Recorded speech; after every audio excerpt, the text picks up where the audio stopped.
Hi, Changemakers. Today, we welcome Dexter Mason to the We the Community podcast. As a proud resident of Detroit, Dexter is currently the executive director of the Change Collective at Civic Nation, a national leadership network launched by President Barack Obama for emerging local leaders who are passionate about solving issues in their communities and combating social isolation, political polarization, and civic disengagement. Prior to joining the Change Collective, Dexter served as the head of social impact and DE&I strategy at Buzzer Technologies, Inc., where he focused on identifying opportunities to leverage Buzzer's platform in order to increase diverse talent in the technology sector, advised on ESG issues, and was a liaison to the company's minority-led venture capital partners. Before entering the tech startup world, Dexter was the special assistant to the president at Crestgy Foundation, where he led strategic initiatives and the executive office's top internal and external priorities. Previously, Dexter was the director of events and marketing at Rise, a national organization that partners with professional sports leagues, teams, and athletes to drive social progress. Before returning to Detroit, Dexter served in the White House during President Barack Obama's administration on the private sector engagement team and in the Office of Management and Administration. He was also the staff assistant in the Office of the United States Senator Gary Peters during his time in the nation's capital. In the community, Dexter was president of the Founders Junior Council at the Detroit Institute of Arts and currently serves on the board of directors for the Detroit Opera. Dexter holds a master's degree from Georgetown University and a Bachelor of Arts degree from the University of Michigan. In his free time, Dexter enjoys playing tennis, drinking natural wine, supporting the arts, and creating memories with his loved ones, including his wife, Kimberly. Let's all welcome Dexter Mason. Dexter Mason, welcome to the We the Community podcast. It's an honor and privilege and pleasure to be here. Thanks for allowing me to, be part of your space, Amanda. Yeah, of course. I can't wait to jump into the topics of change making and investing in local leaders. But first, leaders have to start somewhere. So, Dexter, when was the moment that you realized you could be a leader and change maker? And what did your journey look like to get here?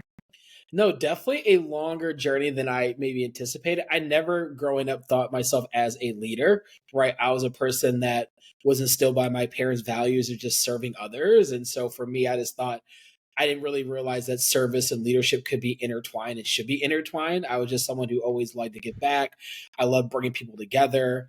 I'm really grateful to have a really strong family and friend network and base. And so for me, I always took pride in just bringing people together, whether it's, socially or even, around causes that are very important to our communities, or even when I was in college, our campuses. Well, I think the best example was my senior year in college. It was President Barack Obama's reelection. That was the first time that myself and my classmates were able to vote for a presidential candidate. So for me, just being a student at the University of Michigan, being a leader in the Black community at the University of Michigan in the student body, I felt like it was important for us to vote and get out the vote. And so I kind of me and along with other leaders on campus led voter registration initiatives and drives, and we host watch parties around debates, and an election night we watched the coverage, and that was really the first time like wow, like it was really incredible just to bring people together around a cause, one goal, and we actually got to see the goal come into reality.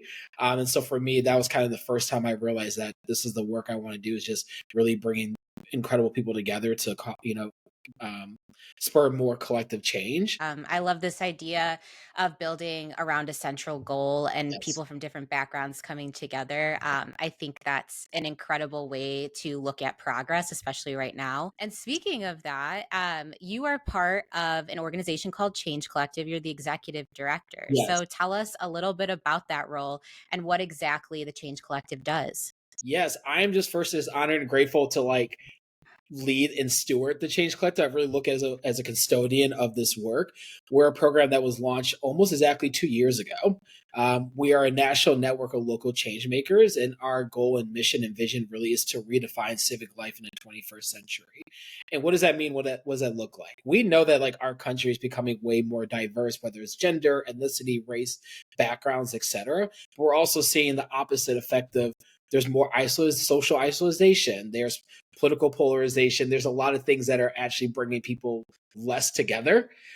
Even just having our social fabric or civic fabric institutions of our society, little leagues and public libraries, and even just having neighborhood block clubs, like we felt like these things are eroding, Mhm. as our society progresses. And so we felt like our theory of the case is, hey, let's create this national network, bring people that are caring about their community, that are making positive impact in their neighborhoods or where they live, bring this very diverse eclectic group together and see if there's some magic that can happen. I've been executive director for almost a year. I joined as managing director of the initiative. I love the team that we have. We have such a team that we have the same team since we started over 2 years ago. So it's grateful that we're all in the trenches together, trying to figure out, how do we build this program? How do we now sustain it? And then now we're at a point where how can we grow it?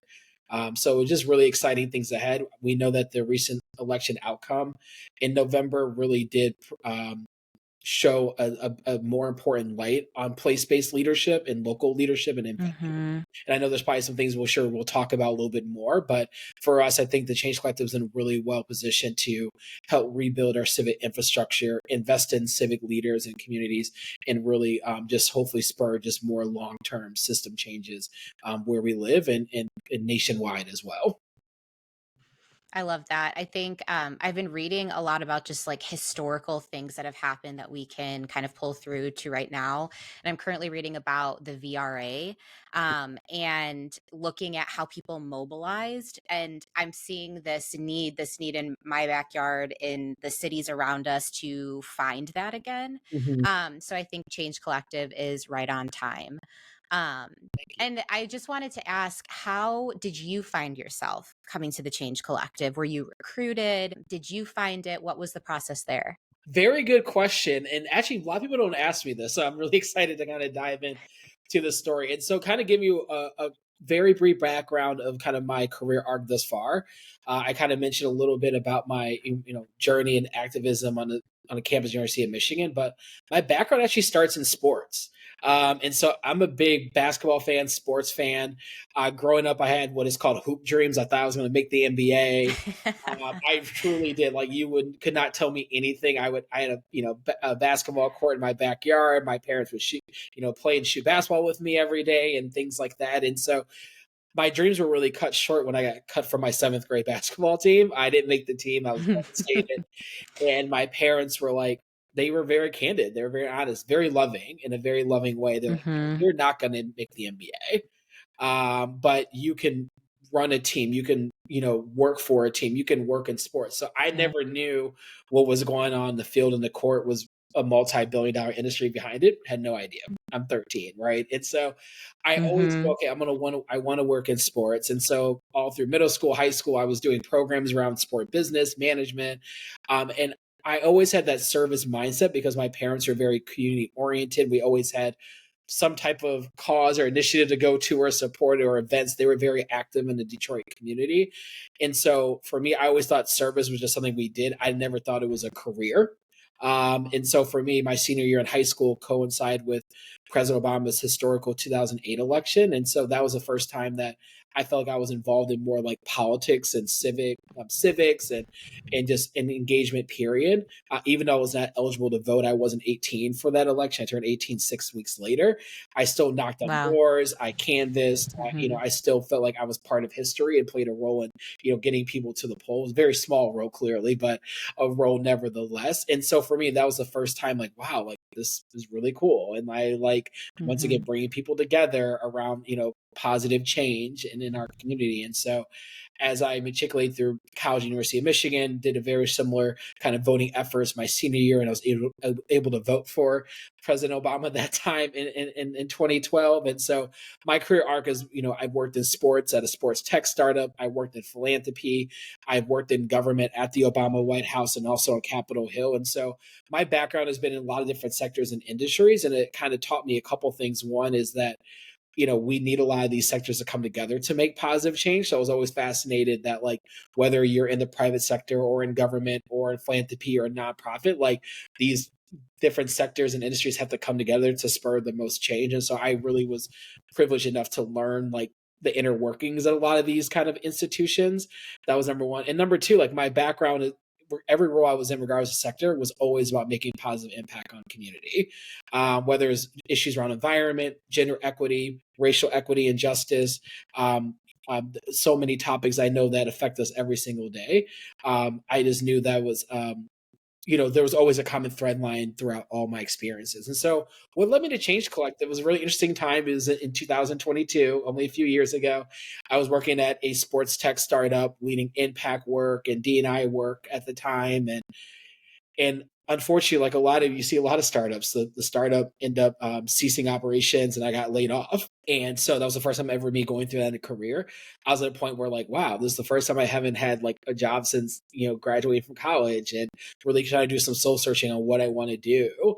At the same time, when I got laid off, I also made a deposit on an engagement ring to my now wife.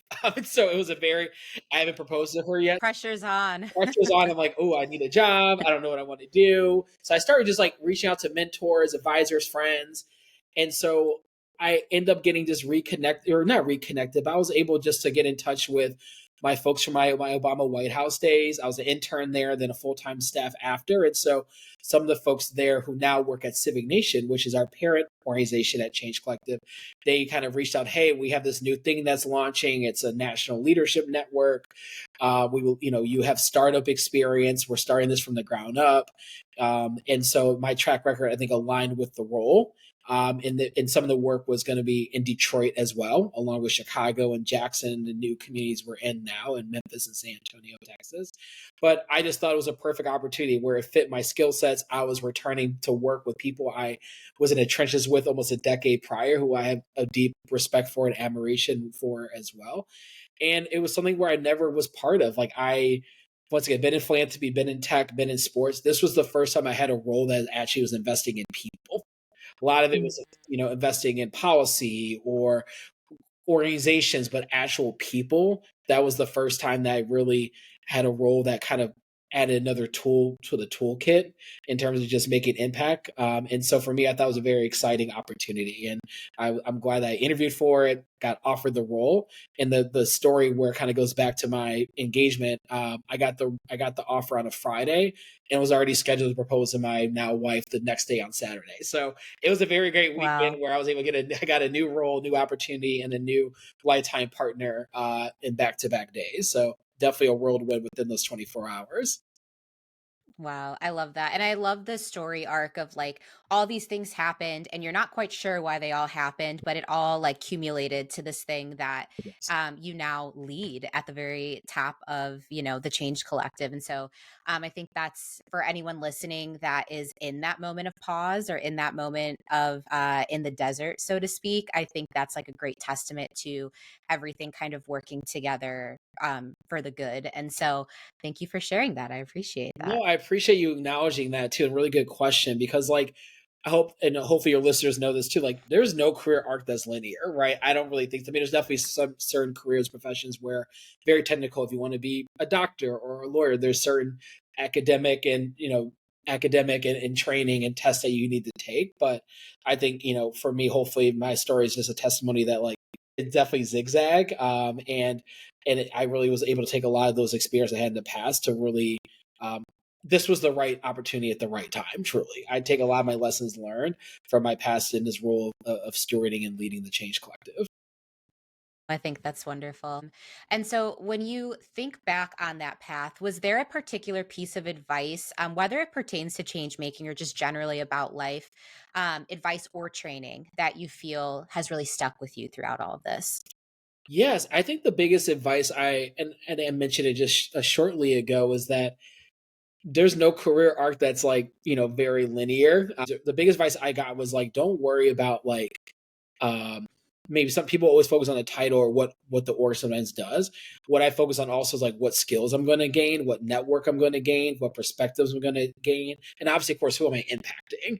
And so when I look Right. at different opportunities, I always look at a few things. One, like who am I serving? Who am I impacting in a positive way? That's number one.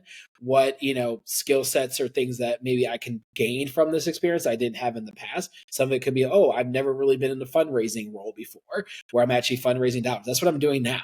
I have not had previous deep experience in being a primary fundraiser for an entity, and so this was another growth opportunity. And then also just like finding where great people doing great work. I think Civic Nation has such incredible people that are dedicated to just advancing our country in the positive way. They're passionate. They're very, very smart, very bright, coming from diverse all backgrounds and industries and even academic level. And so I knew I was going to gain a network that I can actually truly learn from and contribute to. And it's, I've been here for 2.5 years, and it's just been a really incredible experience and journey. Would you say that that's also maybe something you wished you learned earlier? Oh, absolutely. I definitely wish I would learn earlier, like, hey, younger Dexter, like everything's gonna work how it's supposed to. You're planting a lot of seeds, Mm-hmm. you're working your butt off, you're, building great, meaningful, authentic relationships and connections. Just you're gonna see the fruits of your labor. It might not envision what you thought it was gonna be, but it always works how it's supposed to. I never would have thought I would be leading this type of national program even 2.5 years ago when I got the offer. There was no way you would have paid me to think that was going to happen. I never thought I was going to work in a sports tech startup. I never thought I was going to work at the White House. I never thought I was going to work even for a few sports teams I did early in my career in college. And so for me, like every role and opportunity I've had has always been like, so like I never planned for. I had another plan, and then Mm-hmm. it never turns out that way. It always actually turns out being better than I ever would have planned for and expected. So my advice would have been I love just that. younger, like it's all going to work out. You're putting in the work. Mm-hmm. You're building the relationships. It's all going to work out how it's supposed to. Yeah, no, that's perfect. And I think something that everyone, no matter how old they are, where they are in their career, if they're starting over early, late, whatever it is, can really dig into that piece of hope. I think you mentioned it, Amanda, with like the people that might be a little bit more senior in their age. Like, I think one thing I realized too is that you don't have to have it all at one time. Like, there's so many things I'm passionate about, whether it's community work, change work. I love sports, as I mentioned. I love supporting the arts. I have so many dreams and aspirations on like things I want to contribute to positively in the future. It doesn't mean it all has to happen at the same time. And so that's the one thing I would give my younger self is like slow down. It doesn't all have to happen at once. No, that's super valuable. That's super valuable. So going into kind of the bread and butter of what Change Collective does, I want to talk a little bit about identifying change makers. Yeah. What do you think is important in this current landscape? Why is it important to invest in local leaders and change makers? Yes, I think it's very important to invest in local leaders and change work in place in community because that's where people see the biggest impact every single day. Even things like where is my trash getting picked up, my recycling, me taking the public transit, potholes if you're driving. Like there's just so many things that local leadership impacts your day-to-day life. And I think people miss that. Of course, having federal government is really important, state government is very important, that gets the most attention in terms of like national news. However, I think there's sometimes people miss like joining your school board or your local library. There's so many opportunities to get engaged. And I think people maybe don't fully understand the importance of that or don't even understand that's, how they can get engaged. And so for us, we just want to create more opportunities that people can, do things together to spur more change. And also like, hey, I didn't realize there was even a thing going on. There might be a new club or a new initiative in my neighborhood or a neighborhood over that I didn't know that was happening. Or, hey, I want to do this in X neighborhood. Now someone is part of the Change Collective that might be doing it in Y neighborhood.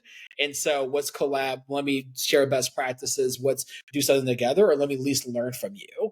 And so for us, we just realized that investing in leaders is probably the most effective and best investment in long-term system changes because you can have great policy, you can have even great funding, you can have a great framework system in place, a theory of the case, but if you don't have the right people in place to implement those plans or bring people together and mobilize them, and then some of those ideals no longer can come into fruition. I know we talk about Chicago, Detroit. There's so many cities that we see this hardships through, like local government, local officials, and we just see how much impact when there is a very effective person in office, in members in office and their staff. We see that change immediately, And so that's for Mhm. us. That's our theory of the case. We knew this before the most recent election outcome. About this, why we started the Change Collective, but we noticed that because the most recent election outcome, regardless of who won, we just knew there's going to be a bigger national conversation about the importance of local place based leadership and impact. And so we're glad that we're in this position to be able to play a role in contributing to that conversation and narrative. Yeah, absolutely. As someone who has a background in affordable housing, we always talk about how you can build a house, but that doesn't make it a home. The community makes it a home. So when I you love talk that. about, yeah, like, it all comes together. And when you talk about the people who fix the potholes and pick up your garbage in the libraries and all of that, like that makes a community and that makes a Yeah. house a home or an apartment a home or whatever your home is, the community around it is what makes it. And so I think we have to be really cognizant and pay way more attention than I think we ever have to local politics and, local change makers because it's just the way forward. Going along with that, I guess I want to ask you about this idea that all politics are local. Like Mhm. what's your gut reaction when you hear that? Yeah, it's so funny. All politics is local. I know it's something that we always hear in change making work. I think my interpretation, and I maybe people have different interpretation of what that means. Sometimes it also could be a negative connotation, positive connotation. I just look at it like all politics or all change making work really starts with the individual. It starts with that one-on-one interaction and it spurs from there.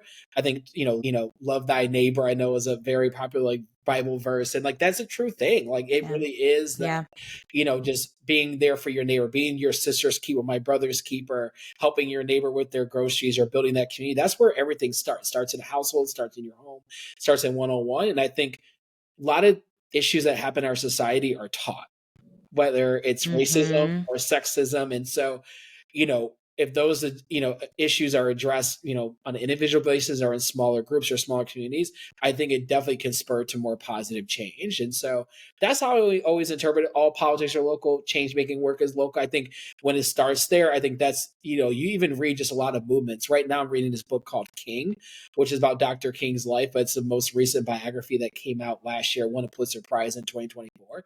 And of course, we all understand the legacy of Dr. King, and there's obviously a national holiday, and there's a lot of like videos and movies and articles about Dr. King and his legacy. But this book does, for me, candidly, just understanding more about that work all started local, whether it's in Montgomery or Yeah. Birmingham, and like it spurred, these folks who met at churches that were mobilizing locally. They were meeting at their local churches and then boycotting their local bus system, right, to spur change. And then when horrific, riots happen and police brutality and dogs and fire hoses and all these things occurred, it became a part of the national conversation, national consciousness.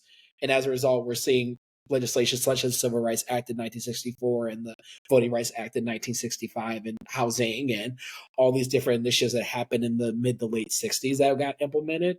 A lot of that started because of local impact. Yeah. And so for me, just even Yeah. reading this book I'm almost halfway done, so I'm not done yet to provide a full comprehensive review. However, it's just teaching me once again the reminder on how a lot of things do start local. Yeah, and I think for anybody listening, I just want to pause and take a moment to say, like, things are hard right now. There are a lot of people feeling a lot of ways about the current climate. And if you are wondering, how can I get involved? Like, what can I possibly do with such a massive issue?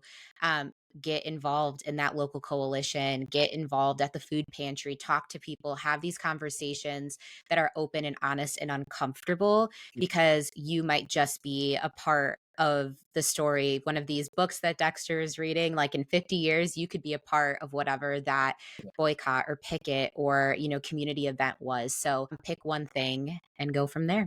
I mean, that's always stuck at people like, wow, I can't be like Dr. King. None of us can be Dr. King, right? Or Yeah. Rosa Parks or Dorothy Cotton. There's so many activists locally and nationally that we all revere and read about, growing up and now. But, you know, they were all just people like ourselves, right? And so we all Right. contribute positively, to our communities. And as much as like we know the pandemic had a still a rippling effect 5 years later. And a big effect is the isolation. People don't go out as much, not just socially, but like leave their homes. They're I work remote full time. For me, how do I Yeah. build community outside of office walls? And so we just realized even just having that opportunity to engage with your neighbor, helping them with their groceries, joining a chess club or going to your local library or participating in events that are making positive change in your community, just showing up might sound like a very easy step, but that is a huge step and leap forward in order to participate in change is just showing up. Absolutely. Absolutely. And with people showing up and, putting themselves out there, the Change Collective goes through a selection process, right? People have to apply, you review whatever they submit in terms of answers to your questions, Yeah. a resume, whatever that is. Can you tell us a little bit about what that selection process Yeah. looks like? And then can you repeat the locations you're at in Yes, of case course. anybody listening is interested? And yeah, what qualities do you look for in a leader with all that in mind? Yeah, no, all good questions. And so the cities that we're in operating right now are Chicago, Detroit, Jackson, Mississippi, and then recently in late 2024, we added two more cities, San Antonio, Texas, and Memphis, Tennessee. And so we're expanding. We're looking hopefully to expand to a couple more cities at the end of this calendar year. I'm not ready to announce what those cities are, but Amanda, you'll be one of the first people to know if we do. So excited for that for Perfect. you and your listeners. But we're excited to expand a little bit more. And our goal is how can we just continue to grow the network and connect great people that are doing great work in Chicago to other leaders that might be doing similar complementary work in other cities and also build community within the cities. We know cities like Chicago and Detroit and others are pretty big. And what we loved about our cohort selection was that when people join the room or join the Change Collective cohort in X city or Y city, they didn't know everybody in the room. They only maybe knew one or two. Or Right. like, wow, like I didn't know this person. I maybe heard of this person, or it just when you're in change making work, sometimes the communities and spaces can be very small, and sometimes people operate so much silos. Our goal is to kind of like break down those silos. So like the arts community is talking to the philanthropy community, and the philanthropy community is talking to grassroots organizers, and the grassroots organizers are talking to the people that work for corporations, and then those folks are talking to folks that are entrepreneurs. And so that's kind of our goal is to bring a very eclectic, diverse group together. And in terms of like selection, I mean, for us, is just having some type of demonstrated track record of making positive change. You don't have to work in government or nonprofit or be an organizer to be in the Change Collective. If you are working in banking and working at 9 to 5 in your corporate office, but you maybe serve on boards or you volunteer, or hey, you have this idea that hey, I want to improve the financial literacy for my community, or I want to start this neighborhood block club. Those are the folks we're looking for. It's like some people have 10 years experience. Some of them, hey, I just recently graduated from high school or college a couple of years ago. And so we want to just really bring kind of an age diversity, an educational background diversity. We know there's programs that people feel like they have to have a 4 year or formal education. We have folks in the program who were part of our nation's incarceration system or, who have, highest level degree is a GDD. Like we want people that are coming from very diverse lived experiences because they all have a story to tell, a perspective to share, and they are making positive impact in their community. So we don't have the direct like hey, you have to go have these years of experience, this years of schooling, and we don't have that type of very strict prescriptive selection criteria. However, we just feel like if you have a demonstrated track record of making positive change, and then we also look at if you have a submitted civic action plan, that's something that every cohort member, when they join the Change Collective, has to complete in order to complete the program. And so you have a really interesting idea that it's very locally based. We know that the plan might change when you join the Change Collective. At least you have, hey, I want to make this impact in my community and this is what my idea is. We look at those. So we look at very holistically around the cities that we're operating at that time as a criteria. And we also asked the question lastly, just to emphasize diversity, we asked if you've been in other leadership development programs. And we do that for a few reasons. One is that like we want to make sure that we don't have 80% of the cohort all going through the same program within the last few years. But we also want to get people, hey, they maybe have never been part of a formal leadership development program for many reasons. And so because of capacity, time, access, etc. And we wanted to bring those people into the fold to make sure that they're learning and they have a seat at the table and they have an opportunity to grow in their change making work too. So, but the common thread line, once again, reemphasize is that if you have a demonstrated track record of making positive change, that can look whether you work in government, You are a barber and you hold community conversations at your shop. You are a art gallery curator that you want to bring more women and BIPOC women artists to be displayed in terms of their artwork. Change looks different in so many different ways. Yeah, I love that. I buried the lead here, everybody, but I was part of the first cohort in Chicago. I think that when you said it brings people together from all different facets and they're solving problems and it becomes this like true community feel. Yeah. Just like a month ago, I was sitting around the table with three other women from the program, and we were all talking about our frustrations and our careers. And because we came from different places in terms of like one of us was like HR and business leadership, the other one was really data driven, one is an artist, and then one of us is, you know, working on the ground myself in housing. And so when we went to problem solve for one another, the perspectives, though we agreed at the end of the day on the solve or whatever, you know, the solve was in that moment, like, hey, you should try this or do that, the perspectives and how everybody got there was different. So it gave Yeah. us all an opportunity to have like these different steps from these different personalities. And I always walk away from those meetings with my girls from the Change Collective I like just feeling really empowered because of that. I just think it's so valuable. And if you're not in a position to apply for the Change Collective or another leadership opportunity, just like look at your circle and yes. build your circle so it's diverse in, you know, thought, it's diverse in lived experiences. And, you know, if it's not, there's no shame in that. Sometimes life just works out the way it is. But Right. then when you're making friends, just look for that diversity of thought, background, all of that, because it's all valuable. It's all valuable at the end of the day. It's extremely valuable, as you mentioned, man. And yeah, of course, we were so honored to have you as part of our inaugural Chicago cohort. So, I'm glad. Thank you. Yeah, definitely honored. And it's such a great group. And like, that's the whole point of the Change Collective. What you said, the fact that you all met recently and talked about, working through issues and even just having this, as we talked about, it's so much going on in the world right now. There are so many things to be scared of, uncertainty. And when you're in a role or a position that you are trying to make positive change, it can feel so lonely and isolating. And so for people just to have a Yeah. community and space to come together and like, hey, I know what you're going through. Yeah, we may not work in the same org or in the same sector, but like we're both kind of like just trying to push through and just having that community space to just be able to like be your full self and not be the I'm Amanda leading housing work or I am Dexter leading Change Collective. Like the fact that I could be in a space with other people that kind of have a higher level of empathy and understanding what you're going through. For me, is just even just having that space community to vent some places and like in some Yeah. instances and just be able just to have that kind of shared bond and connection. I think that's why we started the Change Collective. The Change Collective is not Hmm. me and my team; is really the folks that are in it that make the magic happen. Our goal is to want to be really a connector, a convener, and a facilitator for you all. But the magic is people to build the relationships, connections, and hopefully people will go out and continue to do more work, positive work together, or at least individually, and they're getting support from their other fellow members as well. And looking at that experience, what curriculum have you and your team identified as most important for local leaders? And is there a way you can kind of break it down so it can be valuable to someone if they're not in the collective or, you know, can't participate in something Yes. like that? Well, hopefully your listener, we can expand to more cities. That's our goal. So we will have our website will be updated very soon. We're excited to have an updated website that allows people, actually, you go on our website now, changelink slash collective.org. So I know we'll put it in the show notes, but however, Absolutely. there is a thing if you want to bring Change Collective to your city, there is a tab and we read our emails every single day. We definitely get interesting cities that want us to come and like how can we figure out can we go there, do we offer something different, and so we are thinking through these things as we grow. We want to empower local leaders all over, but in terms of curriculum, I have an incredible team.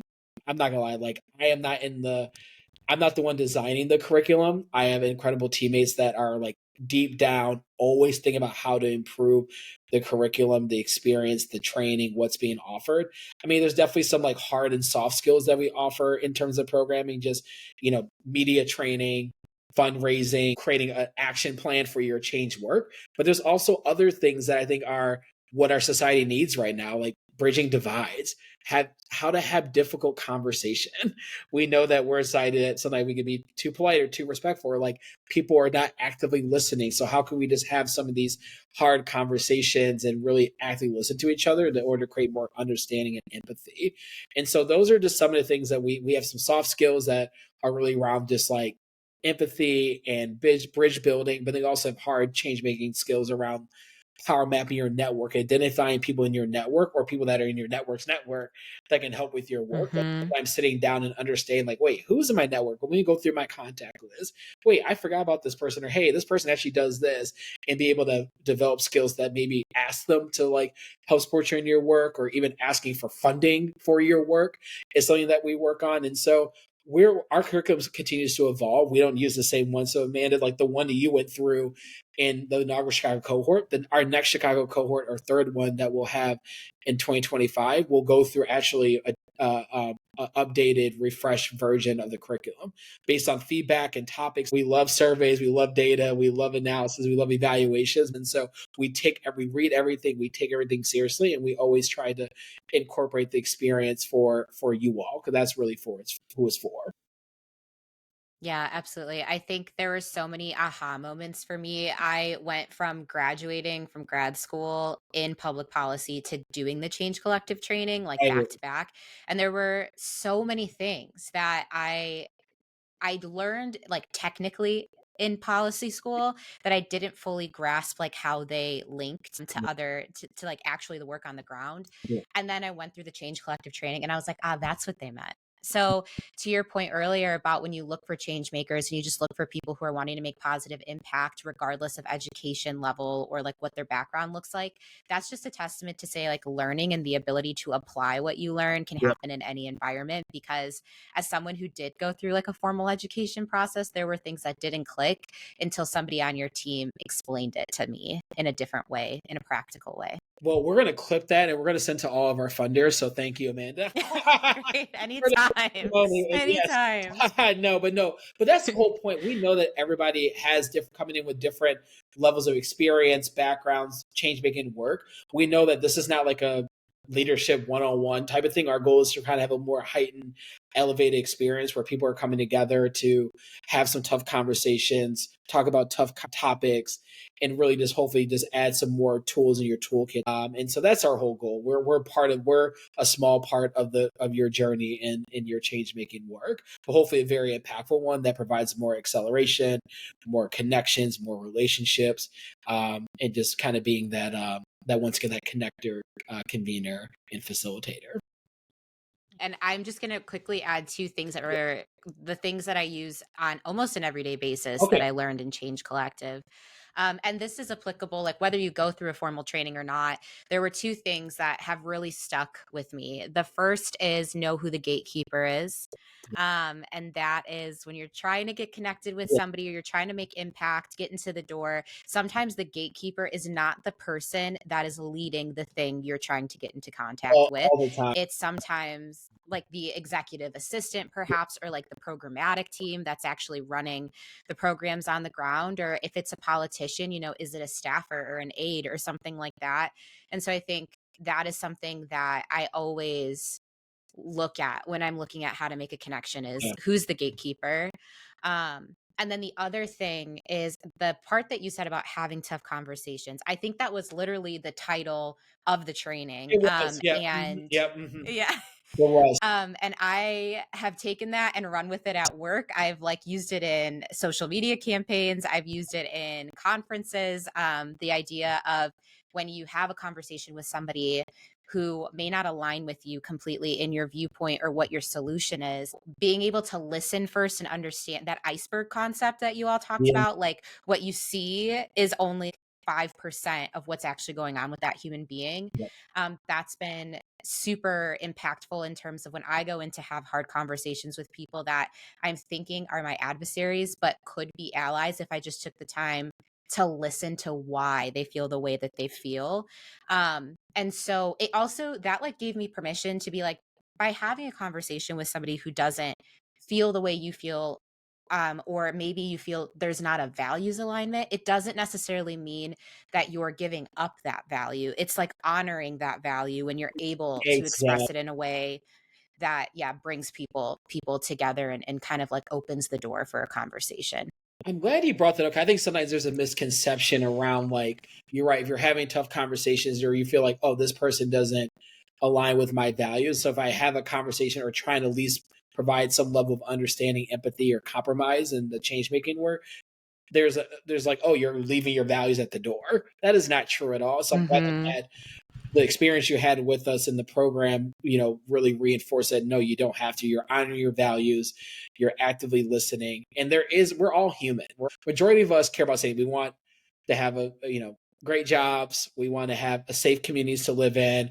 We want to have opportunities for future generations to succeed. Like regardless of where you are in the political spectrum or where you live or where your background, like majority of people want the same thing. Maybe the way that is achieved is differently. It might not be fully aligned, but in terms of like the baseline fundamental, I think humanity values, I think people are like pretty aligned. And when you kind of mentioned the gatekeeper thing, I kind of laugh. I think something my parents taught me a long time ago was, you should treat everybody with respect. But what they taught me then was, treat the secretary as the CEO and the CEO as the secretary. Treat everybody with respect, but you're right. There are folks who are the ones who are kind of like the gatekeepers, the ones that do have more influence just because their title is not head of this or CEO or executive director does not mean that they're not, they're not. Sometimes those are folks, the last people you want to talk to. They're the ones that are a little bit spacey that will, it takes a Mhm. while to answer emails, get things done, get responses.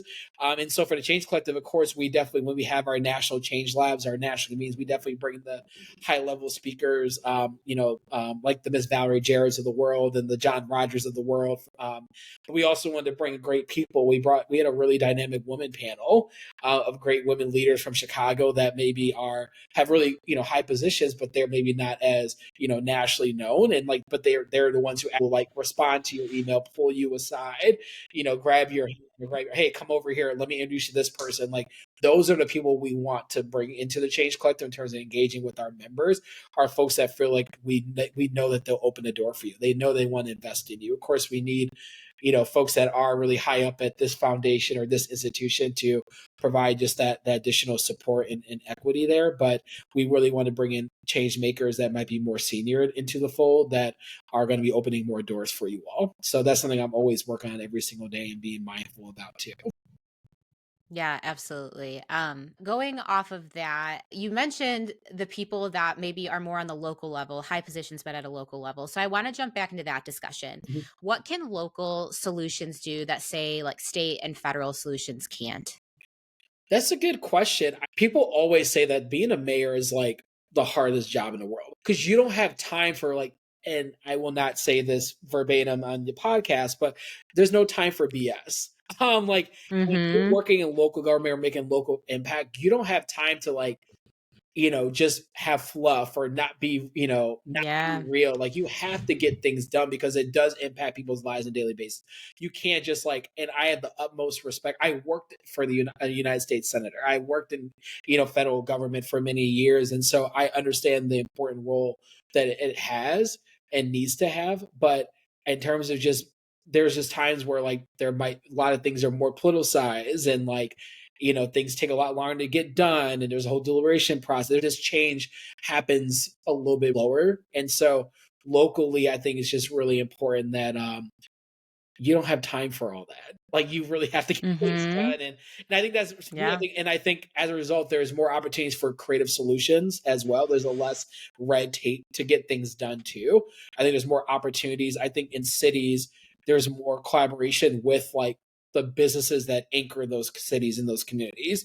There is more opportunity for the local foundations that support those. There's just seems like there's more cross-cutting collaboration among sectors when local government's involved. And I think local government has a great role of being a convener of that, of all these different Mm-hmm. issues. And there's a lot of mayors that don't even have a political affiliation. There's some mayors in some cities that don't run through a party platform because they know like we need to get stuff done. and so Yeah. that's how Yeah. I look at it. And I know like I have friends that work in local government. And they're like, no, like being a mayor is one of the hardest good jobs ever in government, because you're getting Mhm. calls about a pothole or a fire, or unfortunately might be a shooting or something like that, and you have to respond to that in real time and stuff that's happening every single day, every hour of the day. Yeah, I think that's so valuable. I think that there are a lot of opportunities to get kind of riled up and upset when you look at someone with a R or a D behind their Yes. name. And everyone's entitled to that R or that D. But when you're in a local setting, and like you said, there is something that happens that needs to be addressed, I think that um, playing on humanity and just like what everybody needs is a lot easier in that local setting. I think it depends on like the size of the municipality and exactly like what the cultural vibes are. Like Yeah. some municipalities I've worked with do run themselves like very urban cities who have strict parties and party alliances, and then some other ones are very good at just being like, this is the right thing to do, we're going to do the right thing. Yeah. And so I think it's easier to break those barriers Exactly. I think there's locally. just less barriers to entry to make impact work in terms of collaboration partnerships. Also, there's less barriers because like there's just not enough time. So you have to respond in a Yeah. very timely manner for a lot of these issues. These are things that are addressing whether it's school board issues or this like the potholes or trash. Like these are things that are really impacting the day-to-day lives that people can see when they walk outside their door. And so as a result, I think there's this more responsiveness in local government, which I think is positive. Yeah. And do you think that local solutions can enhance state and federal solutions? Yeah, I think so. I mean, a lot of things that have been tested, I've seen in cities happen are like universal basic income, where people are paying, just for lower income citizens of different communities a basic income, and saying like, hey, if a city provides basic income, how does their life, and they're tracking that. How's their life enhanced? Does it change? Are they able now to have one job instead of three jobs where they don't see their children? Right? There's just so much like impact Yeah. in terms of environment, culture, and et cetera, social economical demographics there. But my point is, I think a lot of times when policy happens, it usually happens at a local, then state level, then gets to federal level. Or there's things that Mhm. happen like Supreme Court decisions, whether it's like interracial marriage or marriage equality. Like these things all happen locally. Or like Right. even though you use marriage equality as an example, it started with cities that adopted that. Then it was states, and then it became a federal, law of the land back in 2015. Mhm. Almost, I can't believe it's about to be 10 years now. It seems so long ago, but also doesn't. The fact that it's only been years since marriage equality has been the law of the land in this country. But my point is that, like, I think a lot goes back to what we talked about earlier. I do think a lot of things start local, Mhm. and it does spur to more of the macro level after that. And if anybody listening to this is trying to prove a solution at any level, at the state level, you're working with your state reps or your federal reps, I think taking data from local municipalities is really important. When you can say, a municipality like XYZ that has these challenges saw success with these things, we can imply that it's probably going to work at a state level or it Yeah. could work at a federal level. So I think taking like those studies and that data from the local levels is actually more impactful than looking at an entire country sometimes or an entire state. And Um, and I'll add too, it's really interesting. So when I worked in philanthropy, I worked at a major foundation. It was based in Michigan, but did national philanthropy and did a lot of stuff in Detroit as well. But a lot of times foundations play a role. They're almost like a venture capital firm, but they're supporting like mhm. social impact work. Like there are concepts and things like universal basic income or other things that have not maybe had a full proof of concept yet or have been fully tested yet. Because I understand too, if you're governor of a state, governor of a state, and there's no proof of concept yet of something, there's no success locally or in other areas in the state, why would you, spend tax dollar money on it? Like I understand it. Like these are our tax dollars, and like I definitely want to be responsible around those dollars and not testing 12 different ideas for solutions. No, you want to maybe test something or at least implement something that has some type of proof of concept. So I think it's like Right. what you said, Amanda. Like yeah, definitely using local data. There's a lot of great case studies locally that happen that end up spurring county, change, and then it goes to regional change, and it goes to statewide change, and then that state Illinois is doing this over here, Michigan, maybe we should think about that over here. But my point is that it does a lot of things do spur from that local angle.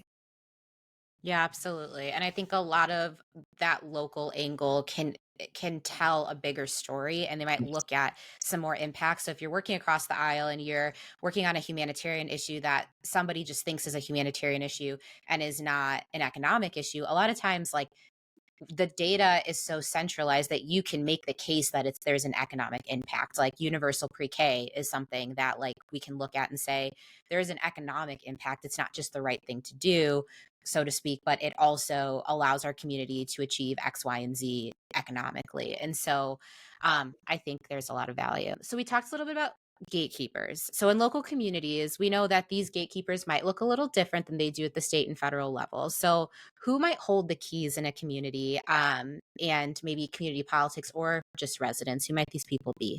Yeah, it obviously depends on the community and issue, but like I think everybody plays a role in like change making work. You need people that are like in city hall that are whether staffers or the elected officials or supporting the elected officials to spur change. You need people that are coming to the city council meetings, that are protesting sometimes outside the city hall, that are kind of these grassroots organizers that are really mobilizing their neighborhoods, their communities, their interests.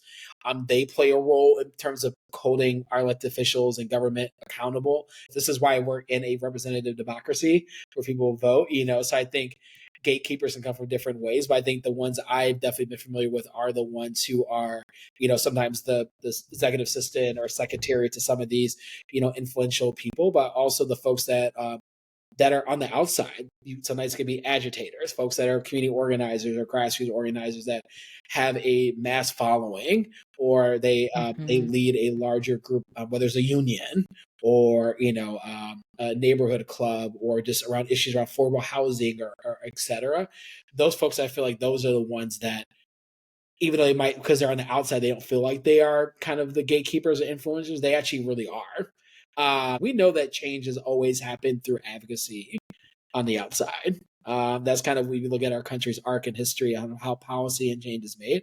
It's always been individuals that have come together, mobilize, advocate, or agitate, whether it's a business, government, etc. And so that's always been the test of time of our country. Uh, The disruptors. exactly. So those are the folks I feel like maybe it's not the full definition of gate. People think gatekeeper are those who maybe hold a lot of power and access. Yes, but I think for me, gatekeepers are those are people who are bringing people into the movement too, that have a lot of influence with other people that actually gone through the lived experiences that their neighbors are going through and those hardships that they go through together and challenges. I look as those are the ones that really that inspire me every single day, Yeah. that I look up to, and are the ones that really the catalyst to make change in our society. And how do you find these people or respectfully network into these communities, these smaller gatekeeping Yeah. type of positions? You always want to enter communities or any type of space that you're not part of, like with humility. And I think the best example, honestly, is Change Collective. I recognize that we are a national org, Civic Nations based in DC. We're a national org based in DC, and so for us, like every city that we've entered, in my role as exec director, is always entering these communities with the utmost humility. We know and understand and recognize there's so many incredible leadership development programs that are existing in these communities.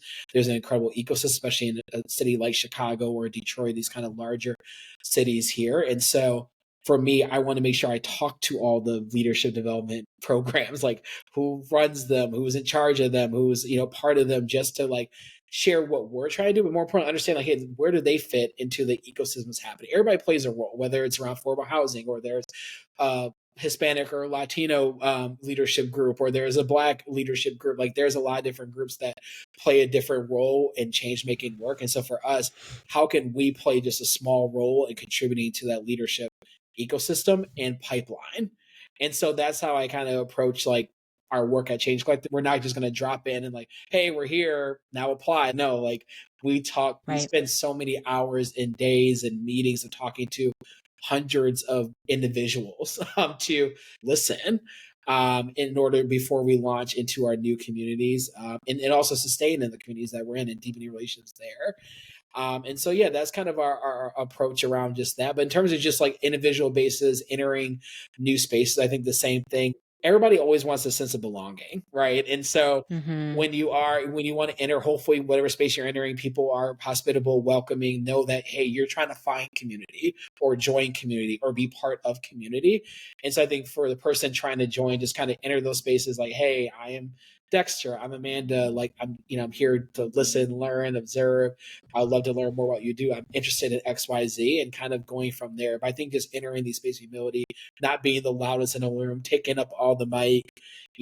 There's a lot of times where I join a meeting for the first time or a group and I don't really speak during it when it's like large Mm. conversations. Like I sit back, observe. Of course, I might pull people aside after, introduce myself before and after. But if someone wants to call on me during a meeting, of course I'll participate. But a lot of times I'm entering a new space. There's a lot of things that might happen in those meetings, in those spaces before I join. So for me to come in and provide advice or expertise or my perspective, I feel like that's just not appropriate, candidly. And then for me, I just that's just how I always operated Yeah. throughout my life. And I think that's a skill we can all like learn to listen. So if that's not your normal posture, sometimes that's fine. Like some of us had marked on our report cards that we were like the friendly kid that talked too Yeah, much or whatever, asking for a friend. No, I'm kidding. That was me. yes. And, I That was think me. That was me as well. Trust me. yeah. Yeah, And I think like that is something that you can learn. Like listening is a skill and being able to check yourself is a skill. And so going off of that, you talked a little bit about humility. Is there a gut check that leaders can do to ensure that they're operating in that way or in the green? Because I think power, no matter how that power comes to you, can be intoxicating. So what can leaders do? Yeah, for that gut check. yeah, that's good. And I feel like I'm still in my leadership journey too, right? Like I feel like we always can learn, like regardless if I've been a leader for 20 years or 5 years or 1 year, like we're all on this journey and spectrum to continue to learn and grow. And so as I'm learning to grow as a leader as well and leading the change collective is like entering with humility, as I mentioned, actively listening, and also like I know if I say something just based on my title and position, it might influence a lot more people. So when I have group discussions on my team, when we're like deliberating around this topic or that topic or trying to make decisions, a lot of times I wait until the end. I want to hear everybody's perspectives first, and then maybe weigh in at the end. Like you don't always have to be the first one to talk, first one to say the might, because like if you say something that might cause group thinking, and that concept it might not spur diverse thoughts, and as a result, you might not make the best or most informed decision that needs to be made because you're not hearing other perspectives. And so that's what I'm trying to be really learn and be thoughtful around is just once again entering these spaces with humility, introducing myself, have one-on-ones, getting to know people personally too. I think is really important. Just understand what drives them to do their work. Right. Um, Creating safe space where people can bring their full, true, authentic selves to work every day.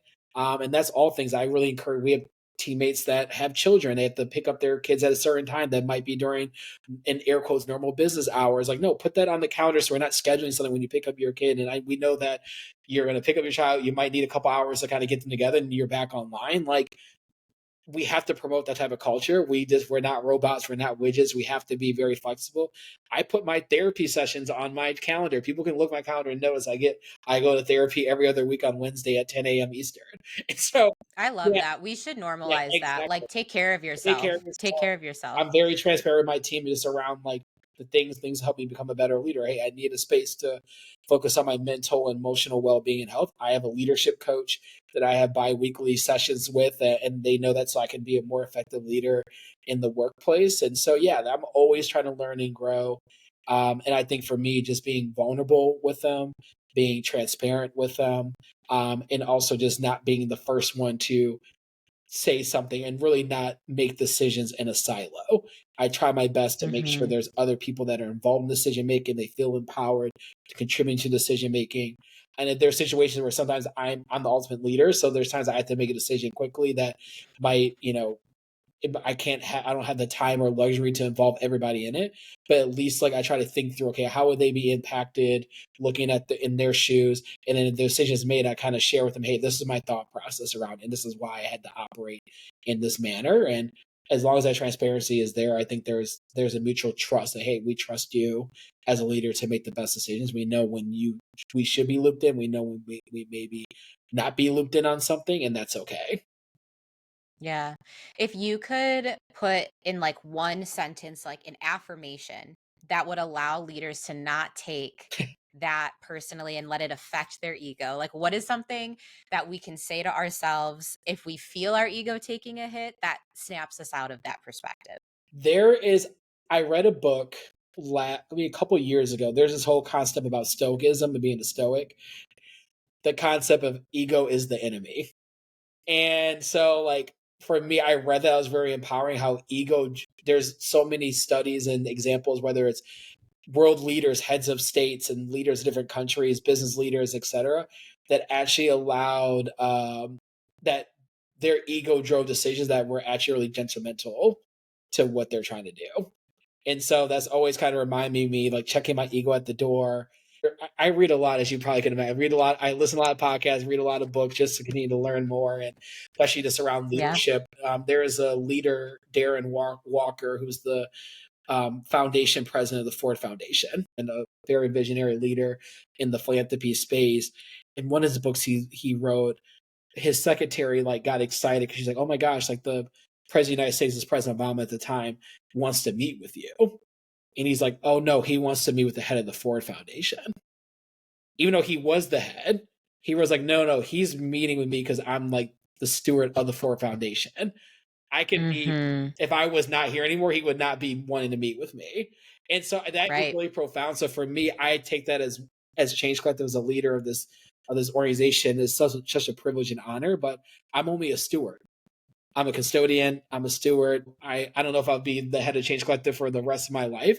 I hope there's other opportunities for other leaders to take the helm, in the future and empower other people to lead this work. But I'm just a steward, and I want to leave this organization better than I inherited. So I really take that to Yeah. heart. So when people do meet with me, yes, they want to meet with Dexter, but they really want to engage with the head of the Change Collective. That's the biggest thing that keeps my ego at the door. A follow-up question to that. I think it's really important to check that ego when you are trying to work across the aisle.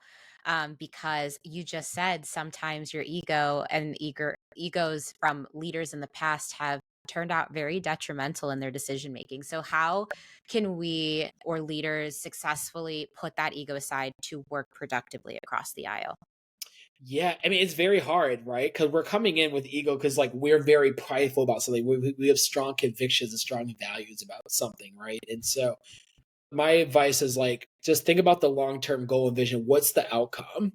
Is it to bolster yourself and your reputation or put yourself on a pedestal, or is it actually to make positive change? There are times where that's both. There's times where that can happen to both. Oh, you're making positive change and you're increasing your status in certain circles. A lot of times they might conflict.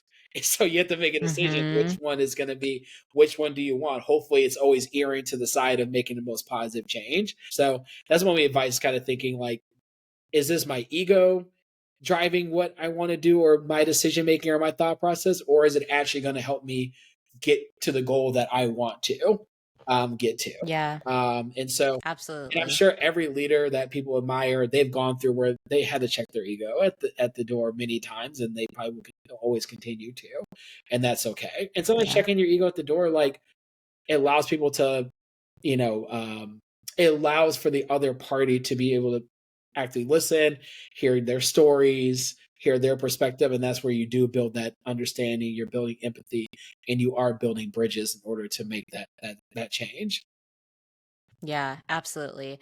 And speaking of the people that have the ability to make sure that the good outweighs their ego, I personally feel that we need more people with boots on the ground experience running for public Uh, office. Can you explain the pipeline from Change Collective yeah. participant or local change maker, if that's not an option for you, into a bigger stage? Yeah, I mean, we're a C3, so we're 501(c)(3), so of course we cannot participate or engage in like official like political or electoral, activities in that way as a C4 would. But we know we've had Change Collective members run for public office in their communities, which is incredible. We figured that if you're change making work and you realize like, hey, one of the most effective ways to make change is to be in that position to, make positive influence through public policy and funding and things like that, then yeah, like we're totally encouraging. We think it's incredible. Our goal was like, hey, if you go through the Change Collective, you feel like that is a route for you to run for public office. Let's connect you with folks that actually have that, those training programs and be able to put you in those pipe. There's so many programs that are, whether for people of color, for women, or however X community. There's definitely a lot of programs locally and nationally that we do have relations with that will, put you as part of their pipeline. We have a cohort member, won't say their name, but I'm really excited for them. They're part of Change Collective in Detroit in the 2024 cohort. Through their Change Collective journey, they realized that a best way for them to do the work they want to do, they want to run for public office. We actually have two people that are doing this, and as a Wow. result, I recommend them to a program that's like a statewide program in Michigan that trains people to run for office. It's a C3. They select 24 people every year to be part of this 10-month program. They get 12 identified Democrats, 12 identified Republicans, put them together around policy training. Wow. They meet once. I was part of that program. It's called the Michigan Political Leadership Program. I was part of that Very program in cool. 2019, and so really great program. It forces you to like work with people on the other side of the aisle that you have to room with somebody from the other party when you're in these excursions on a Hmm. monthly basis. So it's a really interesting model and philosophy, but we have a Change Collective member that's in the newest cohort for that program. And that's what our goal is. Like, once again, how could be a connector, a facilitator for opportunity? Is that, hey, once you're done, you feel like we know everybody's through the Change Collective may not want to run for public office, but for those who do, here's a program here. Oh, hey, I want to do my understanding network and climate change. Oh, here's a few programs that allow you to be in the community with climate change activists and individuals. Join this one. So for us, once again, we just want to be part of your leadership journey. We know that we won't be we might be the beginning, but we pray that we're not the last. And so we want to be able just to be able to make those connections after. And so that's what we're working hard on, is how do we establish more partnerships, relationships. So once you go to the Change Collective, there's another home you can join. In addition to the Change Collective, there's another home that you can join to, advance your change making work too. Yeah, absolutely. I love that. And we can list some of those in the show notes Yeah, for those who may not be in the Change Collective or have an yeah, option to do that. definitely. We'll definitely post some of those. What advice do you have for people who might feel like they're doing this work alone, or who may feel generally lonely because they operate based on maybe some values that aren't shared in their immediate community?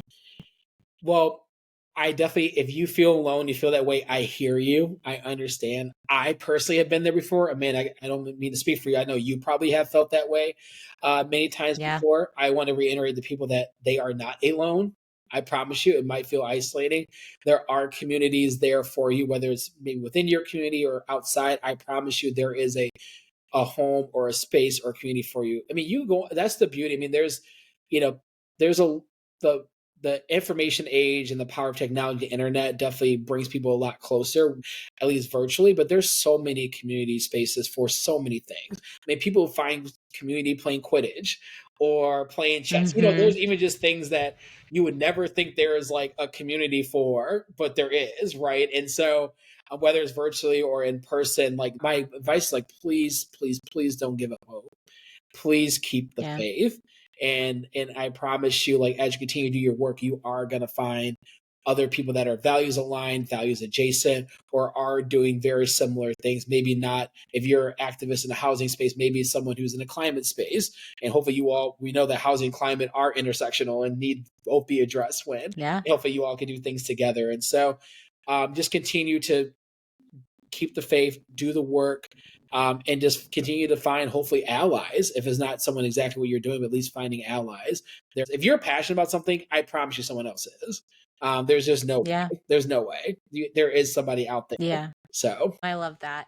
And to kind of wrap things up, I want to collect some final thoughts from you. I have some rapid fire questions okay. here. Who are one or two leaders you most admire, and why? Yes, I mean it might be a little bit obvious at the beginning. I mean, the leader I definitely admire probably the most is President Obama, just because like he's the one who inspired my interest in like public service, just based on my time in high school and in college as well. I mean, just also me identifying as a black male, and seeing someone who looked like me in the nation's highest office is something that was really, really important to see in terms of representation matters and seeing it. I think another one is my parents. My parents, next to my wife's my best friend, but my parents were my best friend before, and they sacrificed so much for not only my brothers and I, but like my dad's an attorney, my mom's a financial advisor. You think, oh yeah, those professions clearly might provide high salaries, but they gave up so much of their work. They could have made a lot more money, but they did that because they serve so many people. They turned down so much Yeah. money to like do a lot of things pro bono, really bring community up around issues of financial literacy and civil rights. And I don't know, for me, that's just really inspiring that they're doing the people's work, regardless of what their academic background is. So for me, it's just that's where it really got instilled into my brothers and I from day one. And keeping that in mind, kind of where you came from and where you're going, what does Dexter Mason want to do? What do you want to do when you grow up? Where do you see your career taking you in this field? All right, so I'm gonna be, of course, regardless, when I grow up, I always want to still make positive change in people's lives. So I don't know what that is. Of course, I want to be at Change Collective as long as you all want me to be here. So I want to be here as long as our members, feel like I can lead and steward, this work in a really admirable way, and continue to grow and scale. So yes, I want to be at Change Collective the rest of my life if I can. There also are other things I'm interested in. Once again, I'm a big sports fan, so at some point I would love to like be a part owner of like a WNBA team or something like basketball team. I know you all have that Chicago has the Sky, but I know my Detroit team, we lost our franchise about 15 years ago, so hopefully we can bring it back here. There's some discussions around that, so I'd love to be kind of part of working, very part time in a basketball space, just because I know the power of sports bringing people together is really powerful. And then lastly, I'm really into Yeah, wine. So like I would love to like make my own wine. At some I love point that. and kind of and really put it in like mission aligned wine shops and like in restaurants and stores that support people of color, women, etc. Women owned and minority owned businesses, and having that in their selection and collection, I think that'll be really cool. So those are things that I can do in addition to Change Collective. So winemaker, do Yeah. something hopefully in sports, but continue. The primary focus is really continue to do really positive change work and service work is what I want to do.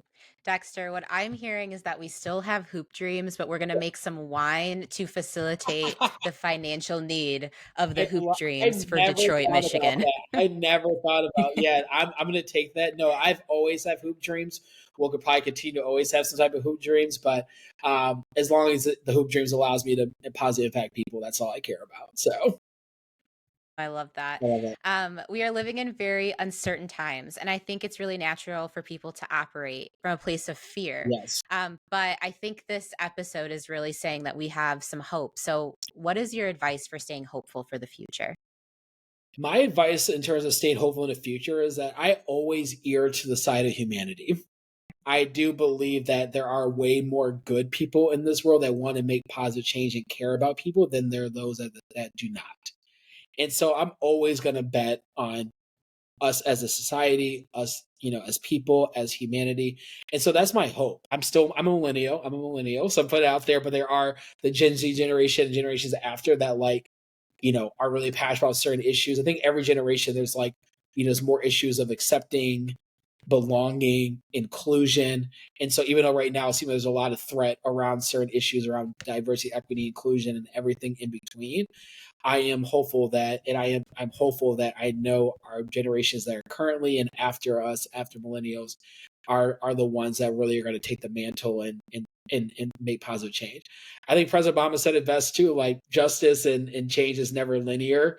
There's an arc to Yeah. justice, obviously too, and so there might be times where we take 2 steps forwards and 1 step back, or sometimes candidly 3 or 5 steps forward and 2 steps, are back and then forward. So my thing is that progress is never linear, and so I think we might be in this space where it feels like we've taken some several steps back, and history has always geared that way. That we always find a way to step forward somehow together.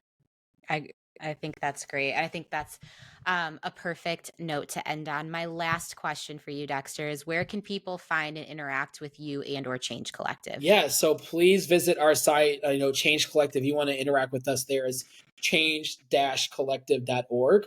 I'm sure you can Google us, but change-collective.org.